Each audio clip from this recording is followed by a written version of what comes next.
কাশফুলের নরম ছোঁয়া পেতে কে না ভালোবাসে, আর যদি সেটি হয় আপনার ঘরের পাশেই।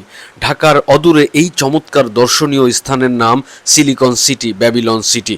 30 টাকায় 30 মিনিট নৌকা ভ্রমণ, নদীর পাড় ধরে হাঁটা, কাশবনে ছবি তোলা সহ অনেক কিছুই উপভোগ করতে পারবেন এখানে কম খরচের মধ্যে। আমরা বাংলাদেশ ইউনিভার্সিটির কলিগরা গিয়েছিলাম, দারুণ উপভোগ করেছি। সেখানে প্রথমে মোহাম্মদপুর বাস স্ট্যান্ড থেকে ঢাকা উদ্যান যাবেন, তারপর রিক্সা নিয়ে গ্রিন সিটি তুরাগ নদীর পাড় যাবেন। সেখান থেকে অনেকগুলো রেস্টুরেন্ট পাবেন, প্রয়োজনীয় খাবার যেমন পানি, চিপস, হালকা স্ন্যাক্স, বাদাম সহ বিভিন্ন জিনিসপত্র কিনে নেবেন, কারণ ওপারে শুধু চা ছাড়া কিছুই পাওয়া যায় না। 10 টাকা দিয়ে এরপর নদী পার হবেন নৌকা যোগে, তারপর চারিদিকে দেখবেন শুধু কাশফুল আর কাশফুল।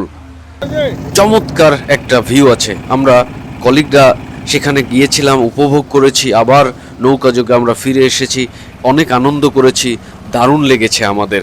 আপনিও আপনার পরিবার নিয়ে ঘুরে আসুন। চাইলে ঘোরাঘুরি শেষে দারুণ দারুণ রেস্টুরেন্টেও বসতে পারবেন কম খরচে। ধন্যবাদ।